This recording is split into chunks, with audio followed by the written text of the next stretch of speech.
कुछ ऐसा हुआ कि मैं 7 साल स्कूल ही नहीं गया, 6 से 12 तक स्कूल गया ही नहीं मैं। तो वो आया भट्टी, हमारा टीचर जो था, क्या हो गया बोलो। एंड आई लुक्ड अप, घूर किसको रहा है? अगर मैं किसी सड़क के कुत्ते को उठाता ना 2 हफ्ता तो तुमसे बेहतर करता। और इतना लंबा चौड़ा आदमी था। He slapped me very hard, so I fell on one side of the stage. He picked me up from the collar, he slapped me again, I fell on the other side of the stage. मैं नमस्ते uncle, ये 2 words मेरे मुंह से कभी नहीं निकल पाए। 9 घंटे एक बार मैं बाथरूम में रहा क्योंकि 9 घंटे वो लोग बैठे रहे। मतलब ये मेरा ट्रॉमा था। I was a champion in my mind and I experience failure of a different type. Airport पे या रेलवे स्टेशन पे कुली का काम करवाया, पोर्टर, ट्रॉली उठाई, लगेज उठाया मैंने। फिर थोड़ा और इम्प्रूव हुआ। आपने कैट 7 बार, अपने 7 बार IIM अहमदाबाद, 3 बार GMAT, हार्वर्ड जैसे इंस्टीट्यूशन का ऑफर आपने ठुकराया। पूछूंगा ये आपने इतनी बार किया क्यों? मैं 29 साल से आप बिजनेस कर रहे हैं। Not even 1 year you book losses, not even 1 month operating losses. किस तरीके से सिखाया जो और लोग नहीं सिखा रहे? मैं मैथ के क्वेश्चन लोग पढ़ नहीं सकते उसके पहले बता सकता हूँ कि 10 सेकंड में सॉल्व कैसे करना है, आधा पढ़ के भी। और उस बैच को पढ़ाने से हर टीचर डरता था कि वो तो सर्जरी करके ही भेजते हैं वापस। मतलब आपके कपड़े उतार लेंगे वो तो, इतने डेंजरस स्टूडेंट। और उसके बाद जब कैट के रिजल्ट्स आए तो पहली बार 9 लोगों का सिलेक्शन हुआ IIM अहमदाबाद में फ्रॉम गुजरात। कैट माफिया है क्या? जोक चलता है कैट इंडस्ट्री में, ये रिजल्ट स्टूडेंट है, ये रेवेन्यू स्टूडेंट है। टीचर्स जब आपस में बैठ के बात करते हैं कि होना तो 20 का ही है, हो सकता तो आप उसको पहले दिन वो ड्रीम क्यों दिखा रहे हो? रियलिस्टिक एक्सपेक्टेशन सेट करो। बाद में उसको इतना डिमोटिवेट कर करके वो अपने आप ही कि हाँ मैं कहीं घटिया सा भी MBA मिल जाए तो कर लूँ। 5-5 साल लोग लगे हैं, जॉब नहीं कर रहे हैं, फैमिली की हालत ख़राब हो गई है, सोशल आइसोलेशन हो गया है, सुसाइड करने का मन होता है। ऐसा बन जाता है आदमी प्रिपेयर कर करके क्योंकि सक्सेस ही नहीं मिल रही। क्या आप उस माफिया के हिस्से नहीं हो?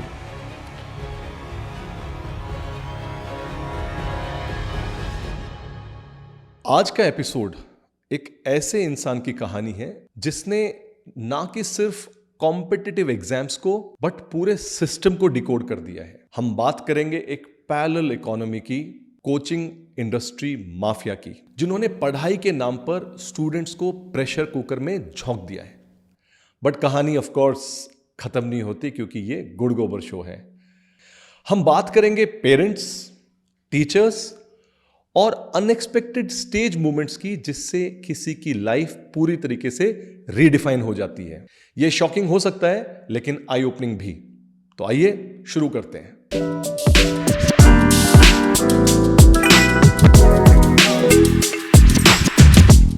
बहुत ही खुशी और बहुत ही प्राउड के साथ मैं वेलकम करना चाहूंगा आज के हमारे special guest Sandeep Gupta ji. Welcome to Gud Gobar show. Sandeep ji, आपने कैट 7 बार 100 परसेंटाइल के साथ पास किया, आपने 7 बार IIM अहमदाबाद का ऑफर ठुकराया, 3 बार GMAT 100 परसेंटाइल के साथ आपने अगेन, और वहां पे आपने हार्वर्ड जैसे इंस्टीट्यूशन का ऑफर आपने ठुकराया। मैं ऑफ कोर्स आपसे पूछूंगा वो आपने वो चमत्कार कैसे किया, लेकिन सबसे पहले पूछूंगा ये आपने इतनी बार किया क्यों?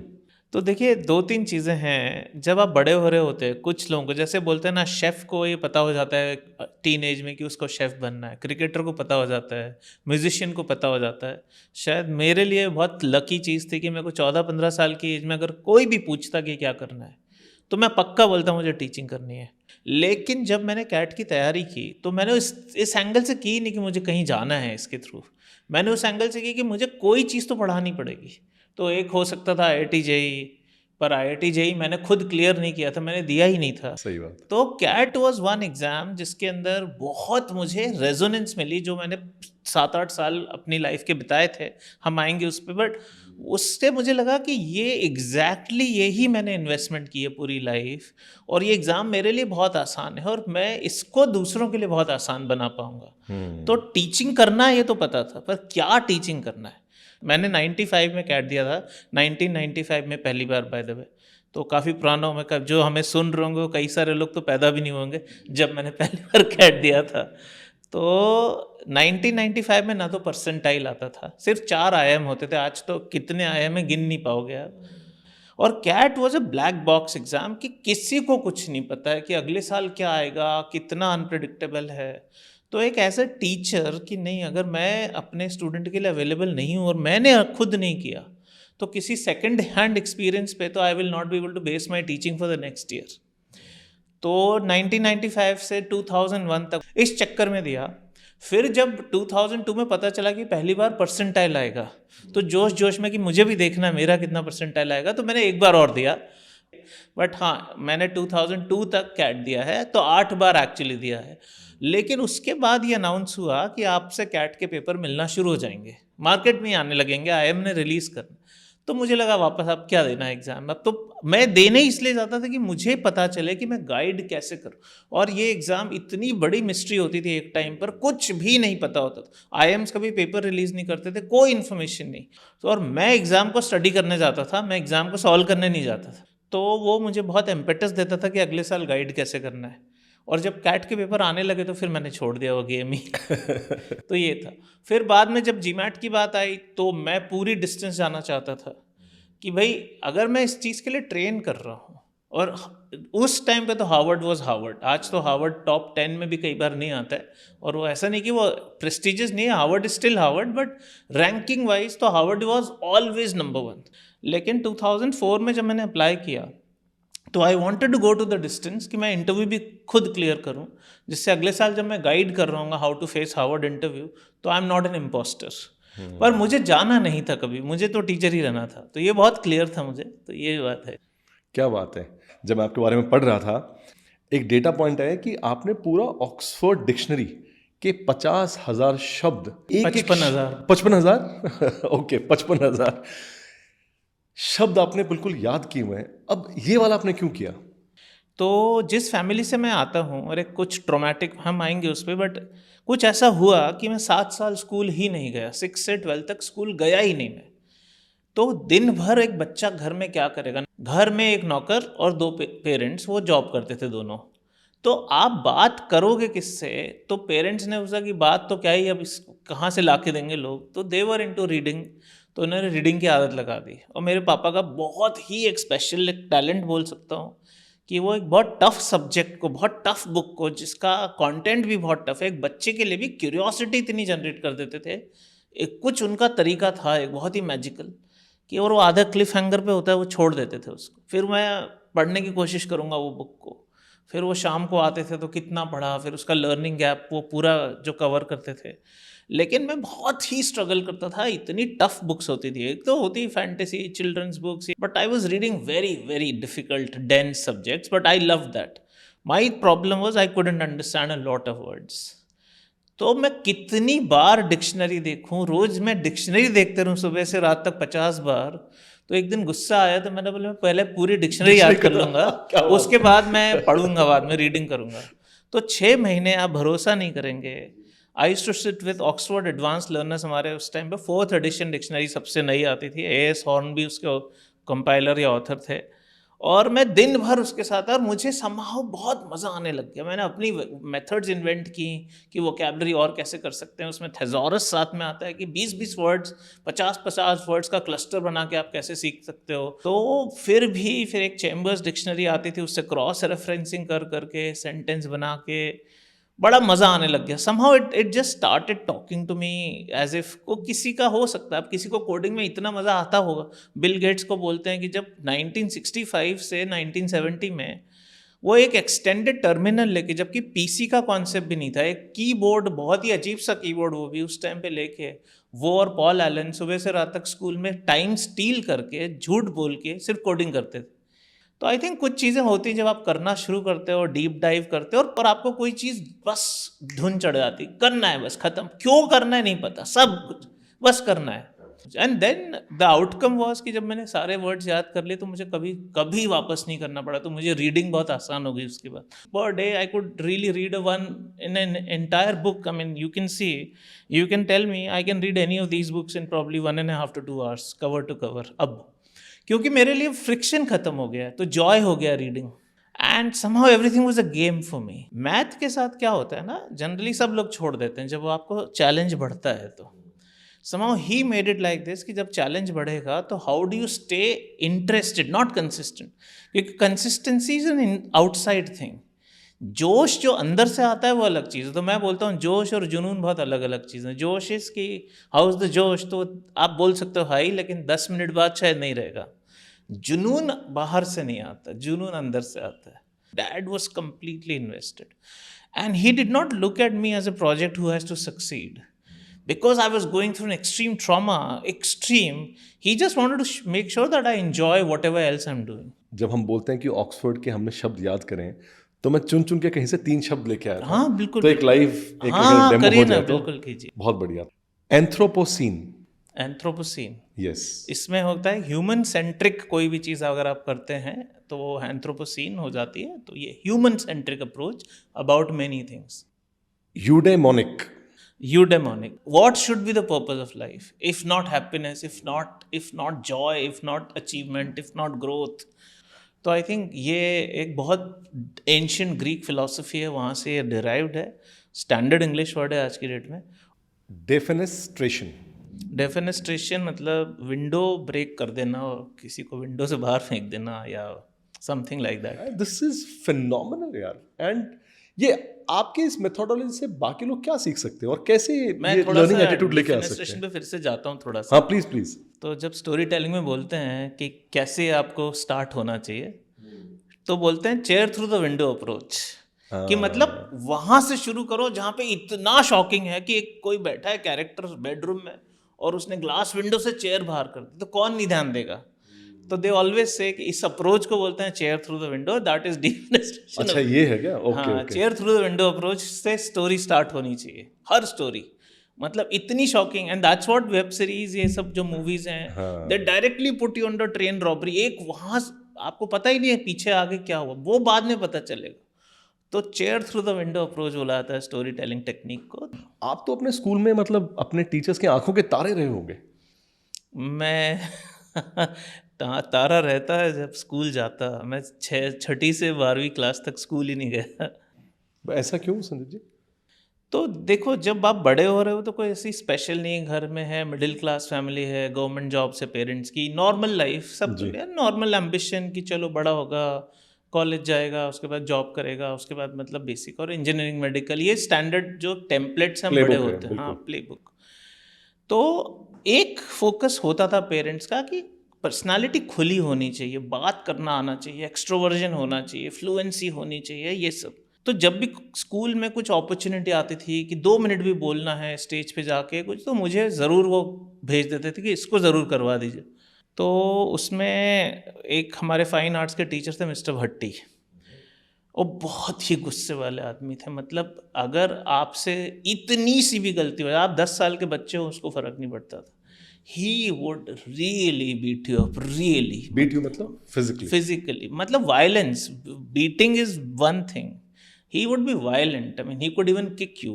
वो जूता मार देता था उठा के. वो बहुत गंदा उसका तरीका था काम करने का. तो एक कोई प्ले कराया हमको, छोटा सा प्ले होता है, तो उसमें बाकी बच्चे तो प्ले में थे और मैं नैरेटर था. क्योंकि मेरी आवाज़ बचपन से बहुत साफ़ थी, पता नहीं क्या, तो साफ़ आवाज़, अच्छी बुरी नहीं बट साफ़ होती थी. तो मुझे नैरेटर बनाया और मैंने देखा कि जब ये चल रहा है तो पीछे के वॉल पे बुम करके एक आवाज़ आई और इलेक्ट्रिकल फॉल्ट हो जाता. तो एक बल्ब फ्यूज़ हो गया, बड़ा तेज़ी से आवाज़ आई. 2 हफ्ते तैयारी की थी मैंने, ऐसा नहीं मैं बहुत अच्छा करने वाला था, बट मेरा माइंड स्क्रिप्ट से बिल्कुल ही कहीं चला गया. मतलब मैं बिल्कुल ही याद नहीं कर पाया कि नेक्स्ट लाइन क्या थी. तो वो आया भट्टी, हमारा टीचर जो था, और उसने स्टेज पे ही पूछा क्या हो गया. तो मैं क्या बोलूँ क्या हो गया.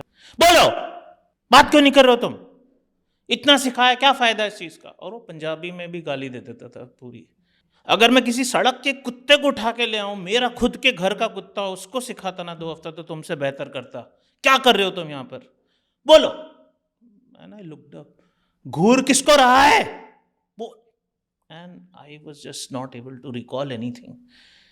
Absolute silence and people are shocked. Parents ने भी कभी ये नहीं देखा बच्चों को इनकरेज किया जाता है. ये तो मतलब ब्रूटैलिटी टाइप का. और आपके पेरेंट्स भी थे उसमें? मेरे पेरेंट्स भी थे. और वो मारने लगा स्टेज पे. और इतना पावरफुल आदमी था, और इतना लंबा चौड़ा आदमी था, तो he slapped me very hard, तो I fell on one side of the stage. He picked me up from the collar, he slapped me again, I fell on the other side of the stage. तो principal भी बैठे थे वहाँ पे, तो उनको लगा कि कुछ ज़्यादा ही एक्सट्रीम बात हो गई, तो he went and he said तुम जाओ. टीचर को पीछे भेज दिया. अब मेरे पापा भी बैठे हुए थे ऑडियंस में, तो he went up to the stage और प्रिंसिपल को बोला मुझे भट्टी अभी चाहिए, मैं उसका सर फोड़ दूंगा आज, भले ही मुझे जेल हो जाए, मुझे कोई फ़र्क नहीं पड़ता. एंड प्रिंसिपल ने सॉरी वॉरी बोल के इवेंट ही बंद कराया कि सॉरी, बहुत अनफॉर्चुनेट है वो. जब वो घर आ ही रहे थे हम, तभी मैंने उनसे एक चीज़ बोली, और रोते रोते रोते रोते, कि टीचर से ख़राब कोई नहीं होता, और मैं कभी कभी स्कूल नहीं जाऊंगा. तो उन्होंने बोला ठीक है देखेंगे, अभी तुम एग्ज़ाम तो दो. तो एग्ज़ाम दिलवाया किसी तरह से मैंने पढ़ के. एग्ज़ाम जनरली दूसरे स्कूल में होता है, 5th को भी एक छोटा सा बोर्ड माना जाता था उस टाइम पर. अब उनको ये बात समझ आ गई कि ये बच्चा कुछ एक्सट्रीम ट्रॉमा में चला गया. अब घर वाले आके बात कर रहे हैं कि अरे क्या है, टीचर तो मारते ही रहते हैं, ऐसा थोड़ी कोई स्कूल नहीं जाएगा, ये वो, मतलब स्टैंडर्ड जो एक टेम्पलेट बना हुआ है हमारी सोसाइटी का. अब जुलाई आया तो हुआ कि चलो स्कूल तो जाना पड़ेगा, अब तो क्या हो गए 2-3 महीने, अब क्या है तुम. मैंने तो मतलब बवाल उठा लिया कि मैं स्कूल नहीं जाऊंगा, आप मार दो मुझे. And this became like very difficult for them to manage. जो पूरी एक्सटेंडेड फैमिली होती है वो तो और भी ज़्यादा इसमें रोल प्ले करते हैं. तो मेरे पापा ने बोला कि बात ये है ही नहीं कि वो पढ़ नहीं रहा है, बात ये नहीं हो रही कि वो पढ़ नहीं रहा है, बात हो रही है वो स्कूल जाएगा कि नहीं. तो उन्होंने फिर पता किया कि ऐसा कौन सा स्कूल है जहाँ पे अटेंडेंस पे ध्यान नहीं दिया जाता. तो 6th स्टैंडर्ड की स्टार्ट ऐसे हुई. ठीक है, मतलब अब स्कूल नहीं जाना तो ठीक है, एग्ज़ाम देने जाना है दे देंगे, एग्ज़ाम दे, उतना मुझे कोई प्रॉब्लम नहीं था, मुझे नहीं जाना था. और ये एक इंसिडेंट नहीं हुआ, 2-3 और इंसिडेंट हुआ. हमारे रीडिंग क्लास में एक चैटर्जी मैम हुआ करती थी हमारी, इंग्लिश का. तो इंग्लिश में होता है ना, जब आप खड़े होके एक बच्चा पढ़ रहा है, तो मैं नहीं पढ़ पाता था उतना अच्छा. वो तो होगा, आप कोई भी चीज़ आप नहीं, आपको प्रोनाउंस करना आ रहा है, आप अटक रहे हो, बहुत नॉर्मल चीज़. तो मुझे याद है मैम ने 5th स्टैंडर्ड में ही हुआ था, ये भी बोला था कि पापा से बोलो पैसे जमा करें और एक खेत खरीद लें, क्योंकि तुम सिर्फ खेती करने लायक हो, पढ़ाई लिखाई और इंग्लिश तो तुम्हारे बस का है ही नहीं. और हर बार ये इंग्लिश और मैथ पे हमेशा कि तुम नहीं कर पाओगे. तो जब पापा को ये सब पता चला और जब ये इतना बड़ा ट्रॉमा हो गया, तो उनको समझ में आया कि ये जो एरियाज हैं, अगर इसके इम्प्रूव नहीं कराए गए और बहुत ज़बरदस्त इम्प्रूव नहीं कराए गए, तो ये लाइफ लॉन्ग एक तो या तो इन्फीरियॉरिटी में जिएगा, या बड़ा होकर शायद लाइफ ही ख़त्म कर ले अपनी. तो उनको लगा कि अगर ये घर में रहेगा तो कराएं क्या इसको. तो they were very big on one reading. तो उनका था कि चलो बुक्स का इसको शौक़ लगा देते हैं. तो इंसाइक्लोपीडिया आप देख रहे हो, आप 27 वॉल्यूम, 17 वॉल्यूम, 32 वॉल्यूम ऐसे इंसाइक्लोपीडिया सा, और हमारे यहाँ सारे ले आते थे वो खरीद के. अच्छा. तो पता नहीं उनको बहुत शौक़ था बुक्स खरीदने का. तो ऐसे इंसाइक्लोपीडिया पढ़ लिया, तो उसमें मुझे बहुत मज़ा आने लग गया. कंट्रीज़ ऑफ द वर्ल्ड, एकदम रंग बिरंगे पिक्चर्स, कल्चर्स, ये वो. मतलब एक टाइम पे मैं बोलता था टीचर से ख़राब कोई नहीं होता, और मैं कभी स्कूल नहीं जाऊंगा, और मैं खुद टीचर ही बना बाद में. ये आयरॉनिक जो कर्व है, इतना अजीब सा, इसको भी कोई समझ नहीं पाता. मैं भी कई बार नहीं समझ पाता कि अगर आप ये कह रहे हो कि कभी कुछ नहीं करूँगा मैं, टीचिंग तो मतलब सवाल ही नहीं उठता.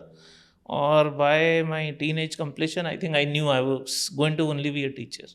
तो आप थोड़ा बताइए आपकी ग्रेजुएशन की, कैसे आपने, कहाँ से ग्रेजुएशन की और आपने कैसे वो शुरुआत की, कैसा आपका एक्सपीरियंस रहा? मेरे पेरेंट्स को पता था कि ये अगर ज़्यादा दिन कॉलेज गया एकदम से तो ये नहीं हो पाएगा इसका. अब वो ज़माना था, रैगिंग हो रही है, पागलों जैसा कुछ भी होता था वो तो मैंने एक्सपीरियंस किया है. हाँ. तो मैं कोप ही नहीं कर पाया, क्योंकि मुझे ये आइडिया कि बात करनी होती है. मैं इसमें एक एग्जाम्पल दूंगा. कभी घर में गेस्ट आते थे ना उन 7 सालों में, तो अगर बोला आता ना बेटा हेलो बोलो अंकल को, बेटा नमस्ते करो, मैं वो नहीं कर पाता था. मैं नमस्ते अंकल, ये 2 वर्ड्स मेरे मुंह से कभी नहीं निकल पाए. नमस्ते आंटी, ये कब, मैं बाथरूम में छुप जाता था. मतलब 9 घंटे एक बार मैं बाथरूम में रहा, क्योंकि 9 घंटे वो लोग बैठे रहे, तो मैं बैठा ही रहा अंदर, मेरे से नहीं, मतलब ये मेरा ट्रॉमा था. और जब कॉलेज जा रहे हो तो आपको बोलना पड़ेगा, सबसे बात करनी पड़ेगी, टीचर से भी और स्टूडेंट से भी, क्योंकि that's the only environment. I did not even have that. I was a shy kid at school. I was not at school. तो देयर इज अ डिफरेंस. मतलब shy kid at school can still manage college, obviously they do manage, but I was not at school. तो it was so traumatic, so difficult for me, not traumatic in that but difficult. तो ऐसा हुआ कि 5 subject होते थे और 5 practical होते थे हमारे फर्स्ट सेमेस्टर में। तो कॉलेज की हिस्ट्री में कभी ये रिकॉर्ड नहीं था कि 5 प्रैक्टिकल और 5 थ्योरी 10 के 10 में कोई फेल हो जाए। आई वॉज दैट पर्सन, पहला पर्सन जो 10, क्योंकि प्रैक्टिकल में तो कोई फेल ही नहीं होता नॉर्मली, मार्क्स दे ही देते हैं minimum। मुझे तो सारे प्रैक्टिकल में भी, क्योंकि वो वाइवा होता है। अब वाइवा होता है तो वाइवा में क्या बोलना पड़ेगा, वो नहीं आता अब, तो वही चीज़। एंड मैंने अपनी ज़िंदगी में पहली बार फेलियर देखा। इसके पहले तो मैं स्कूल जाए बगैर भी हमेशा स्कूल का टॉपर मैं ही होता था, हर साल 6 से 12 तक स्कूल टॉपर मैं ही था। I was a champion in my mind and I experience failure of a different type. हर रोज ह्यूमिलिएशन हो रही है, हर रोज फेलियर हो रही है। और फर्स्ट ईयर में तो पेरेंट्स ने बोला तुम जाओ रोज। अब कॉलेज एक्सपेल कर देता था, अगर 9 से ज़्यादा सब्जेक्ट में आप फेल हो जाओ तो अच्छा। आपको बाहर ही रहना पड़ेगा, 6 महीने आप आ ही नहीं सकते, एक सेमेस्टर आप आउट हो। हाँ, तो मैं बाहर हो गया। वो दिन शायद मुझे रिलीविंग लगा कि यार, मेरे को ये नहीं लगा कि मेरा करियर ख़राब हो गया। मेरे को काफ़ी रिलीफ टाइप का फील हुआ कि जेल चल रही थी, शायद बाहर आ गया। क्या बात है। हाँ, मतलब अजीब सा लगेगा सुन के, लेकिन वो बहुत मैं अपना उस टाइम का एंगल बता, आज मुझे बहुत सिली लगता है, बट दैट अब पेरेंट्स बहुत वरिड इस बार। कॉलेज स्कूल तक तो चलो ठीक है, कॉलेज में भी ये हो गया तो दे वर वेरी वरिड। तो डैड ने बोला यार, मैंने तुम्हारा जो पहला फियर था कि तुम्हें मैथ नहीं आती, तुम्हें इंग्लिश नहीं आती, वो निकाला। अब ये है कि तुम बोल ही नहीं सकते, अब मैं क्या करूं? तो उन्होंने मुझे ना बोला कि हर हफ्ते तुम एक नई दुकान में जाके या एक नए प्रोडक्ट की सेल्स करोगे बगैर पैसे। क्या बात है। Selling is like rejection after rejection after rejection. Door to door selling मैंने बस नहीं की, बट शॉप्स में हर मोमेंट पे आपको रिजेक्शन फेस करना पड़ा। एंड हु बिलीव्स कि यहाँ कोई बच्चा है, क्या है। फ्रिज बेचा, टीवी बेचा, क्रेडिट कार्ड भी बेचा एक दो क्रेडिट बार। कार्ड हाँ, बेचे उस टाइम होते थे क्रेडिट कार्ड, आप मानोगे नहीं। इंटरनेट नहीं था पर क्रेडिट कार्ड होता था, अजीब सा सिस्टम। तो उन्होंने फिर बोला कि इससे हो रहा है फ़ायदा, लेकिन तुम ना ग्रास रूट्स की बात नहीं, तुम्हारी इमोशन नहीं जाग रही, तुम्हारा गुस्सा नहीं जाग रहा, तो तुम बिल्कुल ही डोर टू डोर काम करोगे as a construction worker. Airport पे या रेलवे स्टेशन पे कुली का काम करवाया, पोर्टर, ट्रॉली उठाई, लगेज उठाया मैंने, मतलब इसलिए नहीं कि कोई इतनी गरीबी थी। सही बात है। हाँ। फिर थोड़ा और इम्प्रूव हुआ, पर उनको लगा कि नहीं, ये अभी भी उस लेवल पे नहीं है। तो एक बैरी जॉन का एक्टिंग स्कूल होता था नोएडा में, जिसमें शाहरुख खान भी बैरी जॉन्स का स्टूडेंट रहा है, एक्टिंग स्टूडेंट। तो he was an acting coach. वो भाई साहब जो बैरी जॉन थे, वो और भी खतरनाक। उनका स्टाइल था कि पहले दिन सिर्फ कुत्ते की तरह भौंकना है 2 घंटे स्टेज से, फियर निकालने के लिए, डर निकाल। तो पहले दिन तो मतलब सब लोग सिर्फ भौंक ही रहे हैं। हाँ, सब लोग, सबको भौंकना है, मुझे अकेले सबको सिर्फ कुत्तों की तरह भौंकना। वो तो होता ही है एक्टिंग में। बहुत उन्होंने एक्सट्रीम रिगर लेवल पे करा है। I didn't do very well, but I could really open up. फिर उन्होंने बोला कि इसके बाद बचता है कॉमेडी। तो उन्होंने पहले तो ये देखा कि कोई कॉमेडी का भी कोच होता है क्या। तो उस टाइम तो पूरे इंडिया में कॉमेडी का कल्चर ही नहीं था, कॉमेडी का कोच होना बहुत मुश्किल। और तो उन्होंने वो वीडियो लाइब्रेरी से कॉमेडी के करीब 40 कैसेट्स मेरे लिए लाए हैं वो, और मेरे साथ बैठ के कि ऐसे होता है, ये पॉज का इंपॉर्टेंस होता है, यहाँ पे वेट करना है, ऑडियंस लाफ कर रही है, यहाँ पे ये फ़नी लाइन ऐसे बोली जाती है, इसको ऐसे बोलोगे तो ट्विस्ट होकर फ़नी आएगा, ये नहीं फ़नी। और समहाउ वो उन्होंने भी सीखा, ऐसा नहीं कि उनको भी आता था। And it was not humour, okay, it's not humour, humour is different. Humour is I mean हम लोग कुछ बीच बीच में मस्ती कर ली, मज़ा, दैट्स कॉमेडी। मतलब हर लाइन में एक्चुअली हंसना चाहिए लोग, बहुत डिफरेंस है ऑब्वियसली। तो उन्होंने बोला कि नहीं, तुम तैयारी करो और करना ही पड़ेगा तुमको ये चीज़। तो मैंने किया, फिर फाइनली थोड़ी हरियाणवी एक्सेंट डेवलप की, मैं कर सकता हूँ अब तो स्टेज से। I can do comedy for all kinds of people, but या आई थिंक तो वो डैड का कॉन्ट्रीब्यूशन। फाइनली जब मैंने ये किया तो मेरी दुनिया की सारी झिझक खत्म हो गई फिर, क्योंकि ये तो अल्टीमेट लेवल का प्रेजेंस ऑन स्टेज हो गया। बिल्कुल, और इंस्टेंट फीडबैक। मैं बहुत खुश हूँ कि मैंने वो चैलेंज को कभी जाने नहीं दिया। मैंने एक चीज़ कभी पापा को कभी चैलेंज नहीं किया कि आप क्यों करवा रहे हो। तो उन्होंने मुझे ये बना दिया कि कोई भी फालतू का चैलेंज होगा ना लाइफ में, तुम ले सकते हो। मतलब जो तो डर खत्म करा दिया लाइफ में। और फिर स्टेज का जब मैं सेकंड टाइम कॉलेज गया, तब तो मैं एकदम रॉक स्टार बन के गया, खुल गए तो। हाँ हाँ हाँ, एब्सोल्यूट, मतलब एब्सोल्यूट। तो फिर कॉलेज बहुत अच्छा रहा 3 तो साल। इंजीनियरिंग कॉलेज के बाद आपने जॉब की या आपने किस चीज़ से अपने आप को बिल्ड किया? हर शाम को I used to teach in local coaching classes. 300-200 total student होते हैं उसके, एक क्लासरूम में 10-15 लोग बैठे हैं वैसी वाली। बट समहाउ मुझे ये नहीं लग रहा था कि मुझे ये वाली टीचिंग करनी। I am good at it but I don't want to do it. Math I was very good at it but I want to do it also slightly differently and depending on how it is. जैसे India में theoretical physics के questions जो आते हैं बहुत ही tough वाले, they don't talk to you पर से। फिजिक्स टॉक्स टू यू, मतलब यूनिवर्स, नेचर ऑफ थिंग्स, वो नेचर। मेरा फेवरेट सब्जेक्ट था इसलिए मैं मेरा भी बहुत फेवरेट है, बहुत बहुत अभी भी, मतलब बहुत ही फेवरेट है। तो I just did not feel कि ये दोनों चीजें लॉन्ग टर्म हो सकती हैं, higher math and physics. That day, some day while preparing for CAT, I just decided कि मुझे कैट ट्रेनर बनना है। ट्रेनर बनना ये तो हो गया था, पर वो जो पेनी ड्रॉप मोमेंट होता है कि सब जॉइंट, सारी चीज़ें कनेक्ट हो गई एक साथ, कि अब मुझे आंसर मिल गया। कैट बिकेम माई ऑब्सेशन कि यार ये कर सकते हो। तो as I said in the beginning कि कैट कभी मैंने इसलिए नहीं दिया कि मुझे IIM जाना है, मैंने इसलिए दिया कि मुझे कैट टीचर बनना है। तो वही कनेक्ट हो जाती है पूरी कहानी घूम फिर के कि this is how it really ended that way. बहुत ही एक ऑब्वियस सा एक रूट है कि आप किसी एक प्रोमिनेंट से MBA कोचिंग क्लास के फैकल्टी को ज्वाइन करें। तो क्या आपने वही रूट लिया या कुछ और ऑल्टरनेट तरीके से आपने परस्यू किया? तो जब एक बार कॉल आ गया IIM का, इंटरव्यू तो नहीं हुआ था तब तक, तो लोकल एक टीचिंग कोचिंग क्लासेस थी, they are the biggest in India right now, I will not take the name, but जो भी है। तो वहाँ पे 8th semester of engineering I was an assistant faculty member.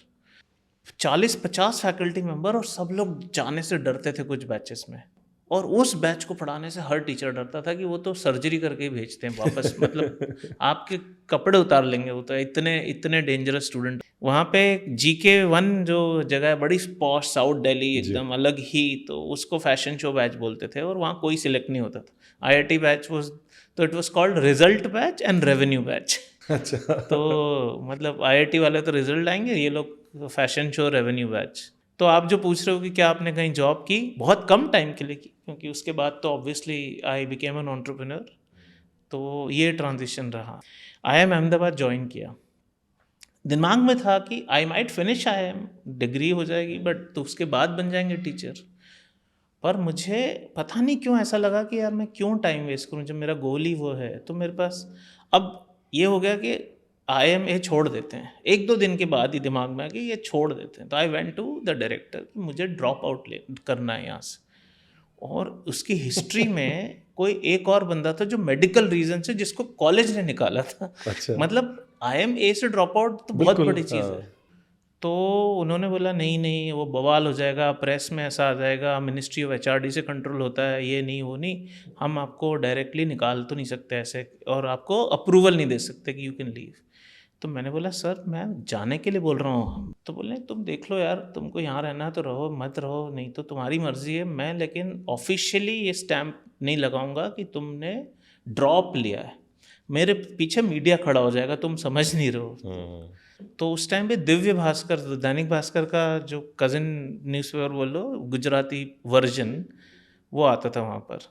तो मैंने उनको बोला कि मुझे ऐड देना है। तो उनको तो ये शौक, पहली बार जब मैंने फ़ोन किया कि इंग्लिश में ऐड देना है, मैंने कहा हाँ इंग्लिश में ऐड देना, पर ये तो गुजराती पेपर है, पढ़ेगा कौन। तो ऐड बनवाया, और उसमें सिर्फ बड़े बड़े शब्दों में ये लिखा, CAT training by an IIM student, और नया मोबाइल ख़रीदा 1 दिन पहले, नंबर डाल दिया।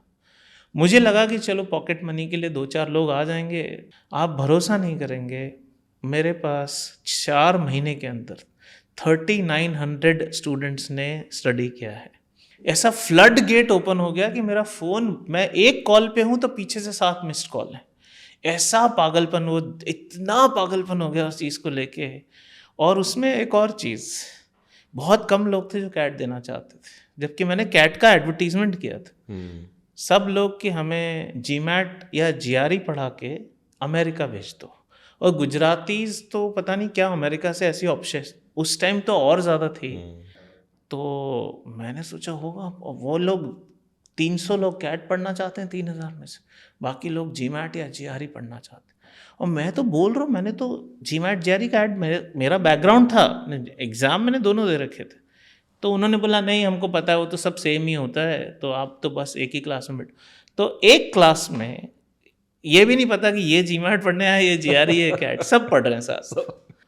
मैंने रूम भी देख लिया कि चलो लोग आ गए तो रूम लेंगे। वहाँ ऑडिटोरियम हायर करके मैंने पहली क्लास शुरू की है। पहला बैच सुबह का 1000 लोग, दूसरा आफ्टरनून 1000 लोग, इवनिंग 1000 लोग। 3 से 4 महीने में आई टॉट 4000 के आसपास number of students and I went crazy.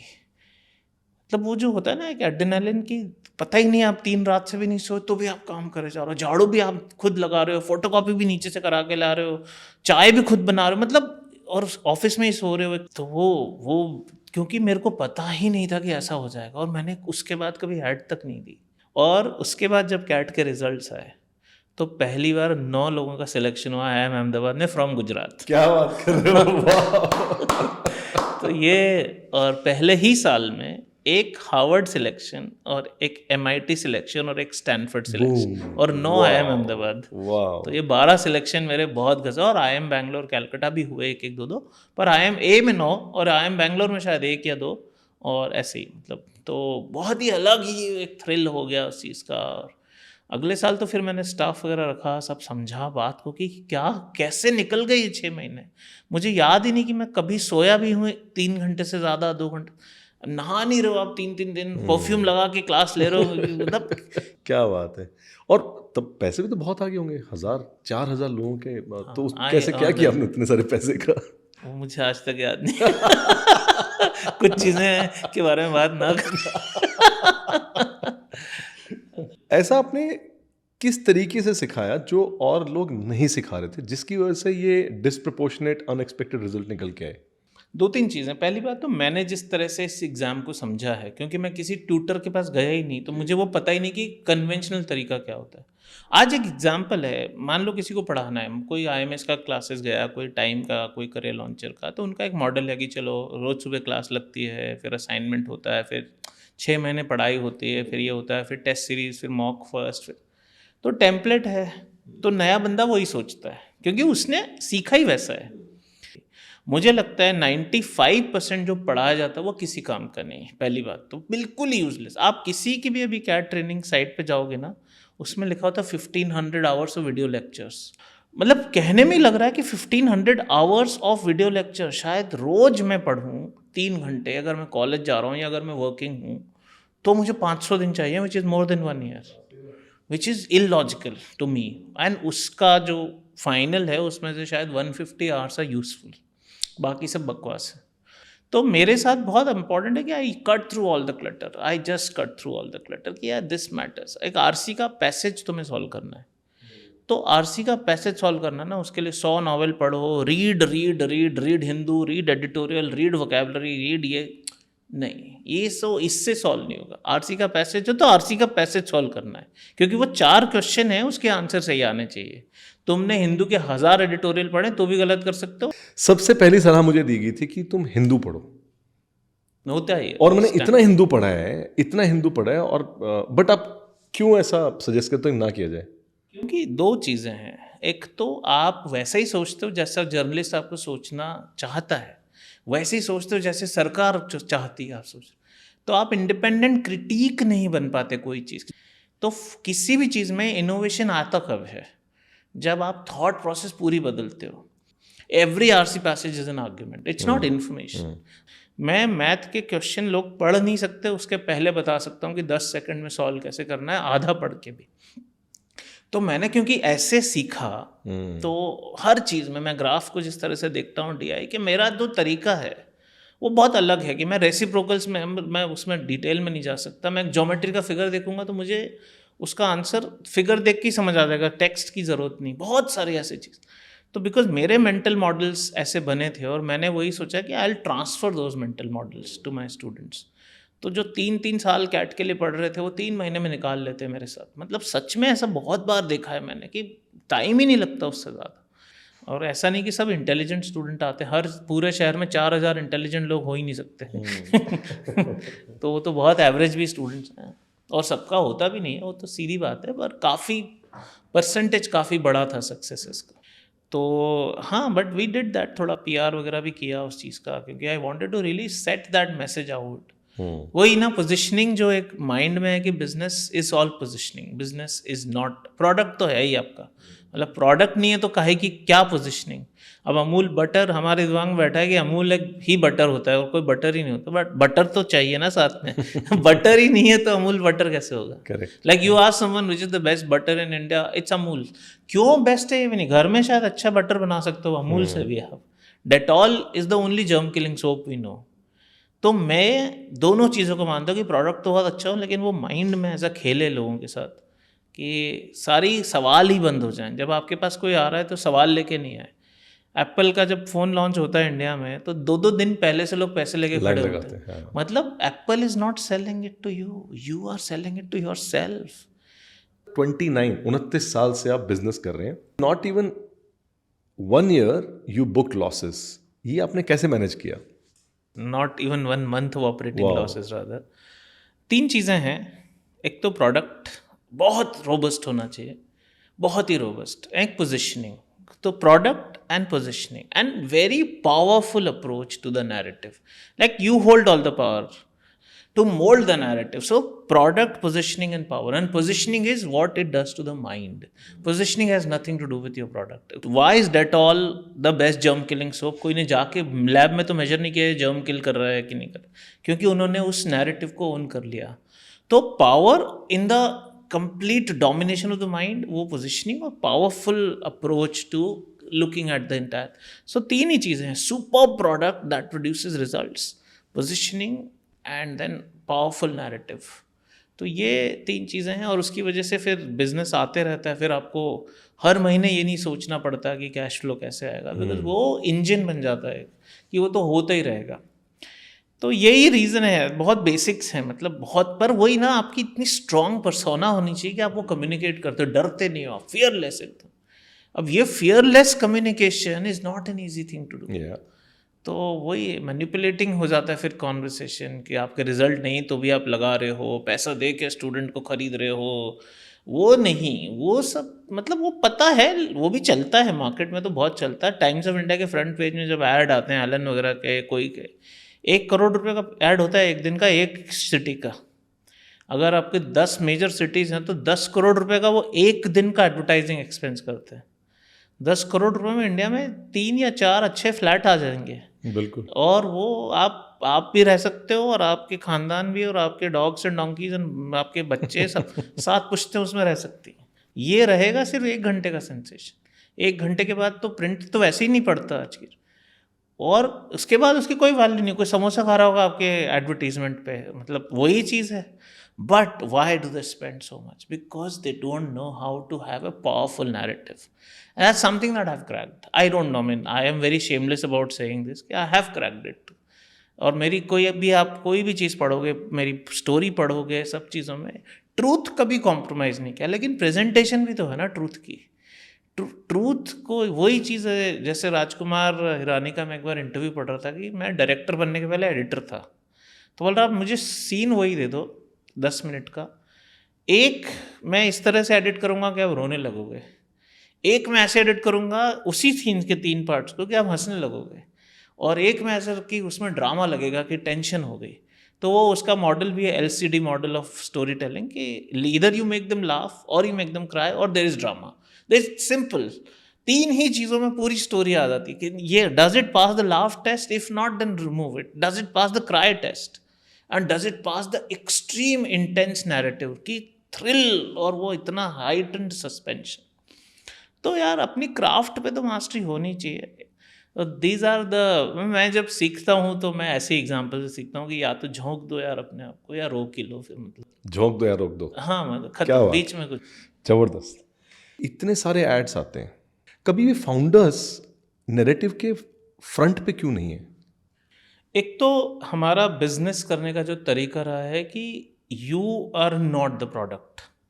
एक इंडिया का तरीका, ये अमेरिकन तरीका नहीं है। अमेरिका में सब लोग they have always owned. Elon Musk, मतलब गाड़ी तो इनविजिबल भी बन सकती थी ना, टेस्ला मार्केट में आई तो Tesla is the hero, but नहीं, मस्क इज द हीरो। वो अब वहाँ का कल्चर है, यहाँ पे आ रहा है जोमेटो फाउंडर इज द वो। लेकिन इंडिया में एक तो जब बच्चा बड़ा होता है उसको बोला अपने बारे में बात नहीं करना, लेट योर वर्क स्पीक, तुम बढ़ा चढ़ा के कुछ नहीं बोलोगे। तो जब हर रोज ये घुट्टी पिलाई जाती है 20 साल तक, तो इसलिए लोग इंटरव्यू भी क्लियर नहीं कर पाते इंडिया में, डरते हैं हर चीज़ में, अपने बारे में कैसे बात करें, नहीं आता ना। Selling yourself is just not there, मतलब नहीं है। तो जब आप ये, पर अब वो बदल रहा है, सीधी बात है, यूएस से ही सारा इन्फ्लुएंस होता है, सब कुछ वहीं से चलता है, नैरेटिव तो सीख रहे हैं लोग, ऐसा नहीं है। लेकिन हाँ, वो एक बहुत बड़ा प्लस पॉइंट है उन लोगों के पास जो हमारे पास कभी नहीं था। मार्केटिंग को हमेशा नेगेटिव वर्ड माना गया है इंडिया में, सेल्स तो मतलब उससे भी खड्डे में कि उनकी प्रॉब्लम कुछ और है, उनको अपने बारे में पावरफुली बात करना ही नहीं आता। और इंडियंस की है ये प्रॉब्लम यार, हमेशा जनरेशनल है, तो मतलब इंटर जनरेशनल बोल सकते हैं। हाँ। तो मेरा दोस्त था पंकज मंगल, 97 में उसने करीबन 7.5 लाख रुपए कमाए थे फर्जी एड्स के अंदर पार्टिसिपेट करके। अनफॉर्चुनेट है, ये रियलिटी होनी कभी नहीं चाहिए, क्योंकि आप क्या स्कैम चला रहे हो, मतलब सीधे बात करो यार, नहीं हुआ तो नहीं हुआ, मतलब या फिर आप इतना अच्छा बनाओ या बनाओ प्रोडक्ट या अपनी सर्विस के कि लोग रिजल्ट लाएं, but it's a reality that we live in. और उसका रीज़न यही है, it is something that is commerce driven. वो 7.5 लाख दे के 7.5 करोड़ कमाएंगे उससे, कोई उनको दिक्कत ही नहीं है। तो ऐसा नहीं, और वो 5 कोचिंग इंस्टीट्यूट उसको क्लेम कर रहे होंगे, सबके पास वही फ़ोटो है, सेम फोटो। हाँ सबके पास वही और ये तब होता ही है, बहुत नॉर्मल बात। आईएएस में अगर आपकी रैंक 1 है तो आपको आईएएस बनने की ज़रूरत नहीं, कभी नहीं कमाओगे आईएएस बन के आप आप कुछ नहीं करने की ज़रूरत है, लाइफ लॉन्ग। आई मीन एक दिन की एडवर्टीजमेंट्स और टीवी चैनल्स और न्यूज़पेपर से आप इतना कमा लोगे, तो दैट इज़ देयर यार, क्या करें, everybody will own you, but it's very unfortunate. As a teacher I feel very bad, मेरे को बिल्कुल नहीं पसंद। मतलब आप सीना ठोक के बात करो, लेकिन सच बात करो यार, झूठ मत, मतलब इस तरह का नहीं, क्योंकि फिर if people see through it, फिर आप बायजू बन जाओगे नेक्स्ट। बट ये ट्रेड प्रैक्टिस बन चुकी है, ये तो 100% है, तो हर जगह होता है, और आईआईटी और आईएएस में तो ये 100% होता है, कैट में भी बहुत होता है। तो संदीप जी, आप एक बुक लिख रहे हैं जिसका नाम है कैट माफिया। कैट माफिया है क्या? और मेरा सवाल आपसे ये रहेगा, क्या आप उस माफिया के हिस्से नहीं हो? इन ए वे यस, आप बिल्कुल एक एंगल से देखोगे तो बिल्कुल लगेगा कि हाँ, मतलब part of the training industry तो मैं भी हूँ। पर मैं कैट माफिया समझाता हूँ आपको। एक बहुत एवरेज स्टूडेंट है जिसको न्यूमरेटर और डिनोमिनेटर का फ़र्क नहीं पता, कैट देने के बाद 1 साल, उस बंदे को भी जब पहला सेमिनार या वेबिनार होगा तो उसको ड्रीम दिखाया जाएगा, IIM अहमदाबाद, और उसकी वजह से वो हिंदुस्तान यूनिलीवर का CEO बन गया। उसको ट्रूथ बताना ज़रूरी है कि देखो तुम यहाँ 3-4 जगह नहीं जा सकते, या तो तुम उस लेवल पे बनो जिसमें तुम्हें स्किल बढ़ाने में टाइम लगेगा। तो एडवर्टाइजिंग जो है कि ड्रीम आप जो दिखा रहे हो वो इतना बड़ा है और वो इतने कम लोग कर रहे हैं, तो एक तो ये है। और मैं आपको एक बहुत डेटा के साथ बात करता हूँ, 6,200 crore is the size of CAT mafia, CAT training industry. और आप हैरान रह जाएंगे कि जनरल कैटेगरी की IIM अहमदाबाद, बैंगलोर, कलकत्ता जो मेजर IIMs है, सिर्फ 620 सीट्स हैं। 620 और 6,200 करोड़, मतलब एक स्टूडेंट जो IIM ABC आपके थ्रू जाता है उसके पीछे आप 10 करोड़ रुपए कमाते हो। तो रिच बन रहा है सिर्फ CAT mafia, CAT training industry. Student तो फिर भी 30, 40, 50 लाख की जॉब लेगा, उसको 10 करोड़ कमाने में पूरी लाइफ निकल जाएगी, बचाने में समझ लो। और वो पैसा कैट माफिया बना रहा है एक IIM ABC सिलेक्शन से। तो somewhere something is wrong hair. वो ऐसे पढ़ाती है कैट इंडस्ट्री हर कोई कि 1-2 बार धीरे धीरे इनको 6 महीने खुश रखो, बिल्कुल टेंशन मत। उसके बाद मॉक टेस्ट सीरीज इतनी टफ बनाओ कि उनका खुद का ही कॉन्फिडेंस डूब जाए, वो सिम्बायोसिस के आगे सोचना ही बंद कर दे। तो ड्रीम दिखाया था आपने IIM अहमदाबाद का, और वो अब वो सिम्बायोसिस उससे भी नीचे फिर हो जाता है, कहीं भी हो जाए। पेरेंट्स ये बोलते हैं बेटा साल वेस्ट मत करो, MBA तो कर लो अब, क्योंकि कई लोगों के लिए MBA इज़ जस्ट शादी का ठप्पा टैग, वो सब भी रीजंस होते हैं। तो वो माफिया तो है, बहुत बड़ा रैकेट है एक तरह से। और ये कि मैं इसका पार्ट हूँ कि नहीं, in a way one I am part of the CAT training industry, but I refuse people even if they come with the money, that if I believe with my training also this person cannot go to IIMs A, B or C. So I'm very clear about it. हर साल कम से कम 6 से 8 हज़ार students को मना करते हैं हम join करने के लिए। मैं क्या कर सकता हूँ आपके साथ? मैं भी यार, मैं टीचर हूँ, मैं भगवान नहीं हूँ या मैजिशियन नहीं हूँ कोई। तो एक टीचर की भी एक लिमिटेशन है और वो मेरी लिमिटेशन नहीं है। जोक चलता है कैट इंडस्ट्री में, ये रिजल्ट स्टूडेंट है, ये रेवेन्यू स्टूडेंट है, ये तो फैशन शो बैच है। ये मतलब क्या है? और अंदर जो जोक चलता है, टीचर्स जब आपस में बैठ के बात करते हैं कि होना तो 20 का ही है, बाकी सब तो हमें पैसे ही देने आ रहे हैं, और ये तो इतने गधे हैं कि इनका तो भगवान भी कुछ नहीं करा सकता, हम लोग तो इंसान हैं। अगर आपको पता है कि नहीं हो सकता तो आप उसको पहले दिन वो जो ड्रीम क्यों दिखा रहे? रियलिस्टिक एक्सपेक्टेशन सेट करो। डे 1 पे रियलिस्टिक नहीं करते, वो बाद में उसको इतना डिमोटिवेट कर करके वो अपने आप ही कि हाँ मैं कहीं मध्य प्रदेश में भी जाके, कहीं राजस्थान में भी जाके कोई घटिया सा भी MBA मिल जाए तो कर लूँ। एंड दैट्स वाई MBS की कोई वैल्यू नहीं है। टॉप 10-15 के बाद तो कोई वैल्यू ही नहीं है, नहीं जाना चाहिए आपको। बहुत सारे तो IIMs की भी कोई वैल्यू नहीं है, ज़ीरो वैल्यू। तो that's the industry, that's the mafia, but that's the way every CAT और every coaching industry, every is the way it works clearly. आप देखो जो बड़े बड़े IAS के ट्रेनिंग है, दृष्टि का नाम है, दृष्टि IAS, नथिंग रॉन्ग अबाउट दृष्टि बाय द वे, पर IAS की जनरल कैटेगरी में हर साल सिर्फ 60 या 70 जॉब लगती हैं। IAS पढ़ना शुरू करते हैं IAS के लिए 15 लाख लोग, और किसी ट्रेनिंग इंस्टीट्यूट का नाम IAS के अलावा, राउज IAS, दृष्टि IAS, हर किसी का, मतलब आप 50 नाम ले लो, मतलब आप सेल क्या कर रहे हो कि बेटा तुम बनोगे तो सिर्फ IAS ऑफिसर, और IAS ऑफिसर बनने के लिए सीट ही 100 से कम है। फाइनली 100 से कम जॉब लगती हैं साल की IAS की। तो 15 लाख लोगों को वो ड्रीम दिखा रहे हो आप कि 100 जॉब से कम। हाँ, आप बोल सकते हो कि उसमें से कोई भी निकल सकता है, हम ड्रीम क्यों ना दिखाएं, but that is not the right way to really make someone do the wrong thing. 5-5 साल लोग लगे हैं, जॉब नहीं कर रहे हैं, फैमिली की हालत ख़राब हो गई है, सोशल आइसोलेशन हो गया है, सुसाइड करने का मन होता है, कोई सोशल सर्कल नहीं, लाइफ नहीं, कॉन्फिडेंस एकदम हिला हुआ है। ऐसा बन जाता है आदमी प्रिपेयर कर करके क्योंकि सक्सेस ही नहीं मिल रही। But I believe in extreme ambition. आप वो लेके आओ। मुझे एबिलिटी नहीं चाहिए, मुझे ये नहीं चाहिए कि आप बहुत इंटेलिजेंट हो, बहुत एवरेज हो तो भी चलेगा, लेकिन जज्बा, जुनून, और उसके लिए कुछ भी करना पड़े, वॉट एवर इट टेक्स, वो वैल्यू सिस्टम लेके आओ, करा सकते हैं लोगों को। इंडिया में तो अभी एंटरप्रेन्योर एज अ शब्द लोग अब समझना शुरू करें, तो उसके अंदर अब एक सोलोप्रेन्योर, और आपने उसके ऊपर एक किताब लिखी हुई है, तो थोड़ा बताएं सोलोप्रेन्योर होता क्या है और एक सोलोप्रेन्योर कैसे सक्सेसफुल हो सकता है। मन था बहुत सालों से कि I had to write a book, and generally मुझे समझ नहीं आ रहा था कि क्या मैं कैट, GMAT, GRE पे बुक लिखूं। मैं कहीं पे था तो एक बुक एडिटर से मुलाकात हुई किसी फेस्टिवल में या कुछ, तो उनको तो बिज़नेस चाहिए होता है, तो दे ऑब्वियसली विल पिच। तो वो लेडी ने मुझे बोला कि आपको बुक लिखनी चाहिए। मैंने कहा आपने बहुत नई चीज़ बताई। शी आस्क्ड मी कुछ 2-3 अच्छे सवाल कि what will be one word that will define you. तो I said solopreneur, and she asked, वो भी सरप्राइज थी ये वर्ड का। तो मैंने बोला एक एंटरप्रेन्योर, क्या उसको ऑटोमेशन और टेक्नोलॉजी और स्केल इंटरनेट के ज़माने में बहुत बड़ी टीम की ज़रूरत है? तो शी ऑल्सो आस्क्ड, तो मैंने बोला यार एक ही पर्सन है, पूरा बिजनेस चल रहा है उसकी वजह से, तो और बाकी लोग ऑप्स देखते हैं, स्ट्रैटेजी भी नहीं देखते कोई। That is solopreneur, and that's a very high profit margin business, because every other function that is not to your taste you can relegate to tech or automation or like lower end admin type people, and that's what solopreneur is. So I wanted to teach that, so I launched programs on public speaking. Personally I launched knowledge based programs that can platform sale कैसे करना है, तो ये सब। तो इसके लिए the first identity was that I was a cat trainer, who would want to learn from me? तो मैंने एक बुक लिखी फिर, and the book is your business card. Book has nothing to do with book. A book is your entry ticket to even a CEO's room.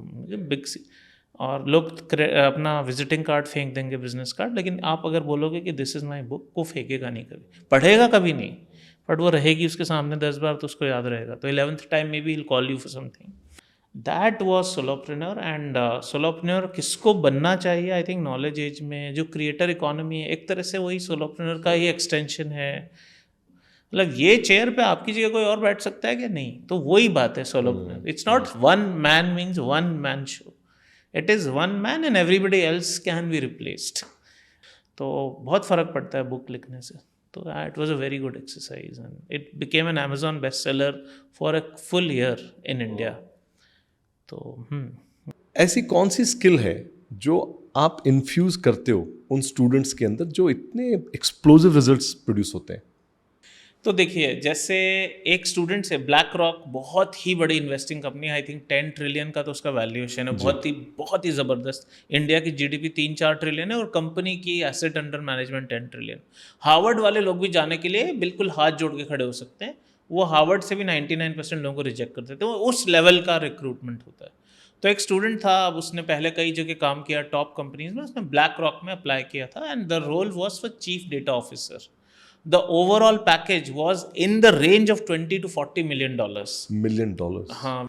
And the last question after all the rounds, and BlackRock essentially is an investing company. और पूछा था उससे, as an investor, would you bet that the sun always rises in the east? And investing is about knowing something that nobody knows. So you can take that bet. अगर पूरी दुनिया को पता है तो फिर आप एवरेज प्रॉफिट कमाओगे. सबने 10% कमाया. आपको अगर बहुत ही बड़ा कुछ करना है $1 बिलियन लेवल का, तो आपको वो पता होना चाहिए जो कोई को नहीं पता. तो investing always runs on information that is very rare. तो उस केस में the answer to that is not important. सोच क्या है उस सवाल को देने की. तो एक कॉन्सेप्ट होता है एक्जियोमैटिक थिंकिंग. एक्जियम एक ऐसी चीज़ होती है जो हम बचपन से बड़े होते हैं तो वही सच मान लिया जाता है क्योंकि वही सच है. आपने बचपन से सुना है हज़ारों बार कि sun rises in the east. अब इसने किसने नहीं सुना है? क्या किसी ने चैलेंज किया इस चीज़ को आज तक? बताइए. एक्जियम वो चीज़ है जो आपको बोली गई है सही है, और आउटलायर वो चीज़ है जो पूरी सेंचुरीज ऑफ विजडम को 1 सेकंड में इनवैलिडेट कर दे. और आउटलायर्स पे बनता है पैसा, और एक्जियम से कोई पैसा नहीं बनता. वो तो सबको पता है. पैसा बनाने का एक ही तरीका है, जो आपको पता है वो किसी और को पता नहीं होना चाहिए, फिर उस पर आप खेल सकते हो. अब ये चीज़ मैंने अपने सेशन में एग्जैक्टली यही एग्जाम्पल के साथ डिस्कस की हुई थी. अब वो स्टूडेंट चला गया वहाँ रोल पे, और उसका आंसर ये है कि the answer is no, it's not true that the sun always rises in the east. एक तो फिजिक्स का आंसर है कि नॉर्थ पोल अगर हम देखें तो नॉर्थ पोल तो एक पॉइंट है. North pole is not a zone, north pole is not a circle, north pole is not a line. Technically north pole क्या है? एक सिंगल पॉइंट है अर्थ पे कहीं.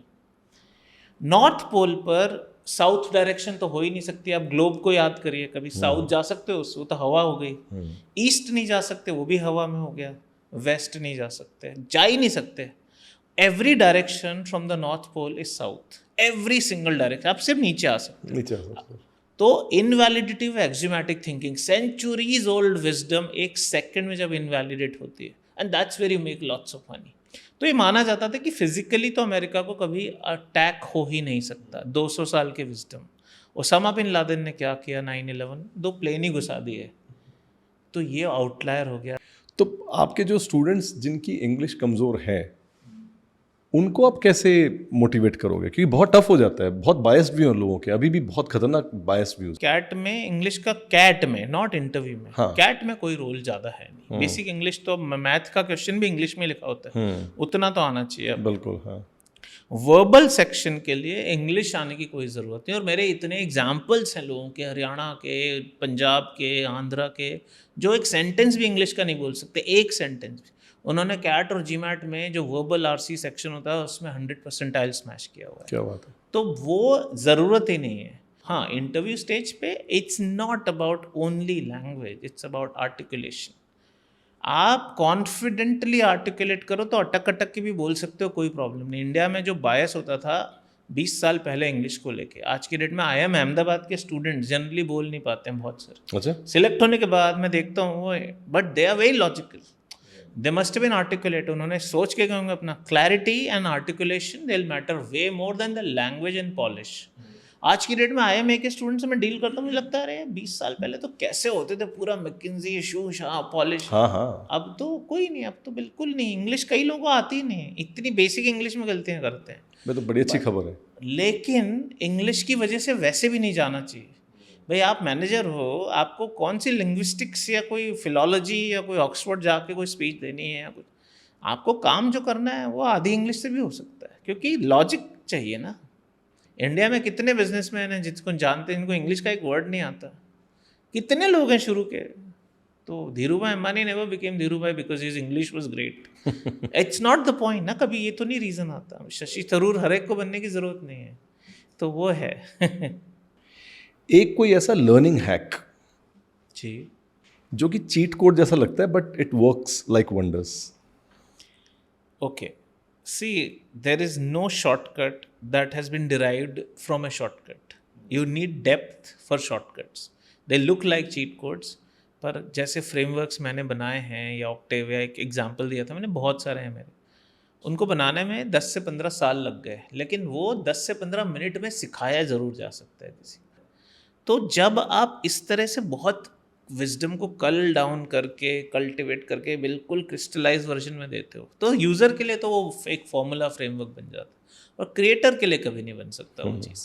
तो आपको डिसाइड करना है, अगर आप यूज़र हो तो definitely there are many hacks, many frameworks, but they never create themselves in a hack situation.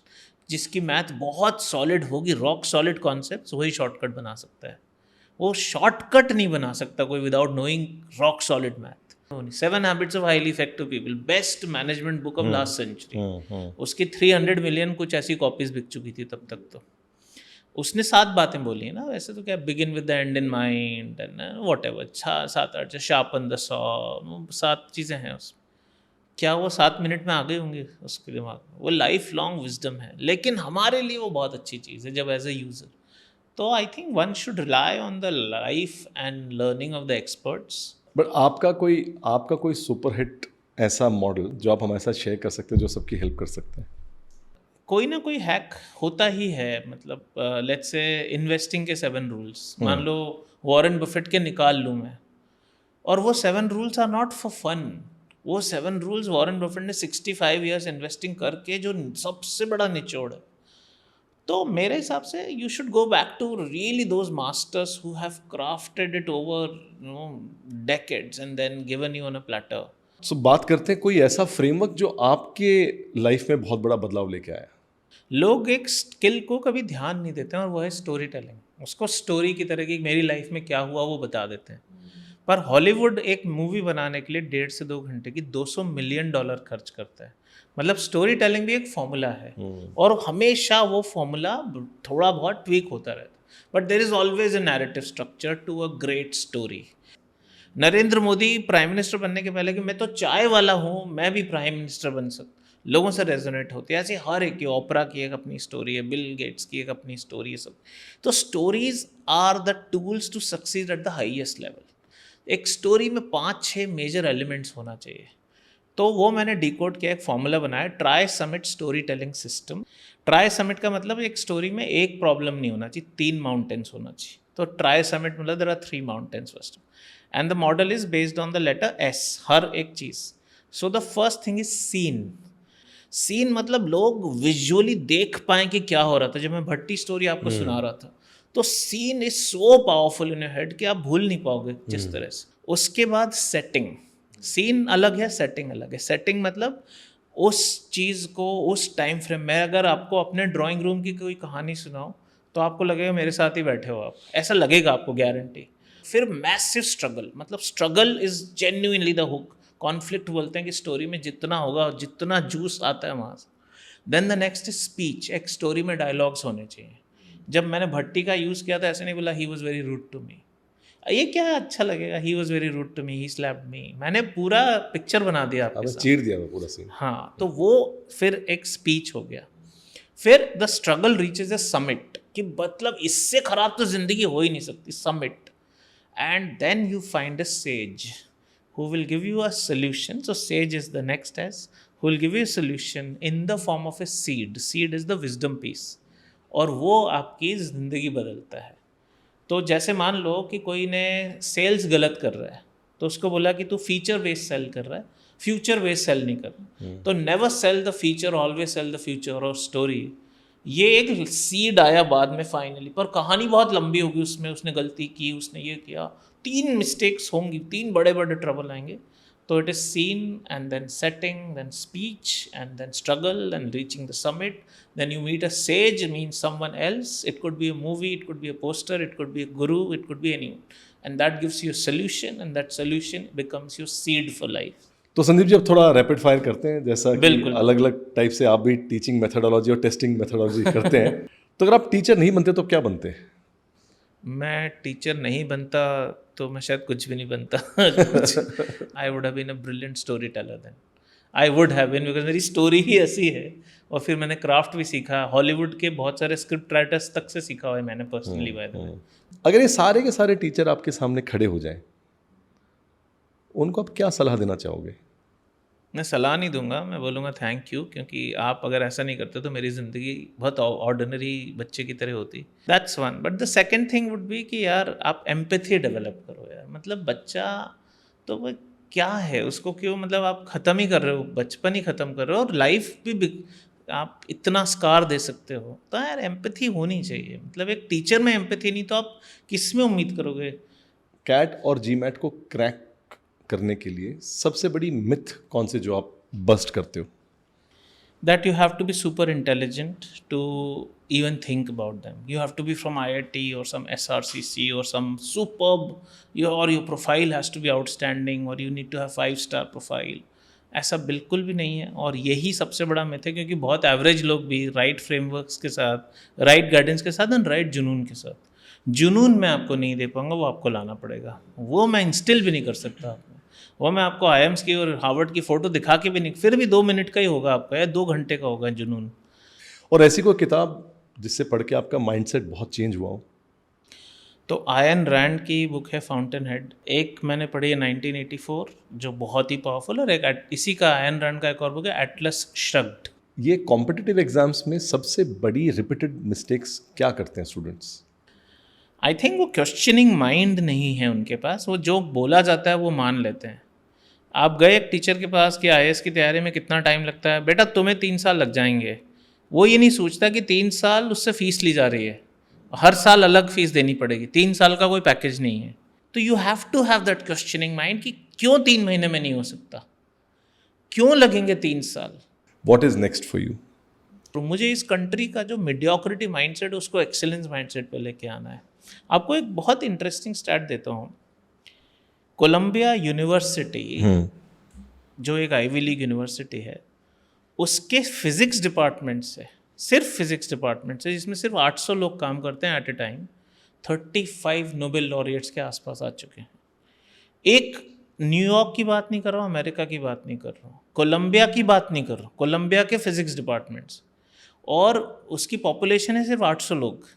India में 150 करोड़ की पॉपुलेशन में आज तक फिजिक्स में 2 नोबेल प्राइज़ आए हैं, और history of Nobel prizes is 120 years. 1905 में स्टार्ट हुआ था. तो ये तो हमारी लेवल ऑफ एम्बिशन और एक्सीलेंस है.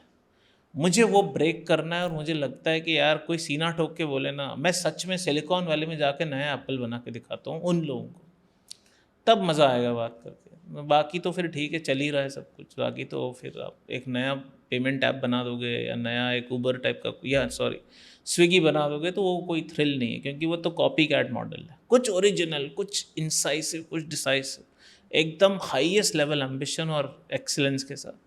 तो मतलब मैं बोलता हूँ फिजिक्स पढ़ना है तो इसलिए नहीं कि जेईई क्लियर करना है. क्या किसी पेरेंट ने आज तक बोला है फिजिक्स इसलिए पढ़ो कि नोबेल प्राइज़ लेके आओ फिजिक्स?